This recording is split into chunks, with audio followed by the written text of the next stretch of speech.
BRS party నుంచి కాంగ్రెస్లో చేరిన ఎమ్మెల్యేలపై ఆ party working president Kalvakuntla Taraka Ramarao తీవ్ర స్థాయిలో విరుచుకుపడ్డారు. వారికి నిజంగా దమ్ము ధైర్యం ఉంటే తక్షణమే తమ ఎమ్మెల్యే పదవులకు రాజీనామా చేసి ఉప ఎన్నికలను ఎదుర్కొని గెలవాలని ఆయన సవాల్ విసిరారు.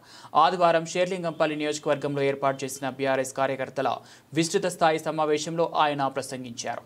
ముఖ్యమంత్రి రేవంత్ రెడ్డి తన 20 నెలల పాలనలో ప్రజలకు ఏం చేశారో చెప్పుకొని ఉప ఎన్నికలకు రావాలని ప్రజాక్షేత్రంలోనే తేల్చుకుందామని కేటీఆర్ స్పష్టం చేశారు. పార్టీ ఫిరాయింపులపై సుప్రీంకోర్టు ఇటీవల ఇచ్చిన తీర్పుతో కాంగ్రెస్లో చేరిన ఎమ్మెల్యేలలో ఓటమి భయం మొదలైందని కేటీఆర్ అన్నారు. అందుకే వారు రాజీనామా చేసేందుకు వెనుకాడుతున్నారని ఎద్దేవా చేశారు. రాష్ట్రంలో కాంగ్రెస్ నాయకుల బ్లాక్మెయిల్ దందాల కోసమే హైడ్రా వ్యవస్థ పనిచేస్తుందని, దాని ఆగడాల వల్ల ఒకప్పుడు దేశానికే తలమానికంగా ఉన్న హైదరాబాద్ రియల్ ఎస్టేట్ రంగం కుప్పకూలిపోయిందని ఆయన తీవ్ర ఆరోపణలు చేశారు.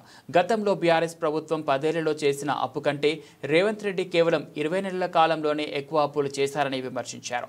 అభివృద్ధి గురించి మాట్లాడే ధైర్యం రేవంత్ రెడ్డికి ఉందా అని కేటీఆర్ నిలదీశారు.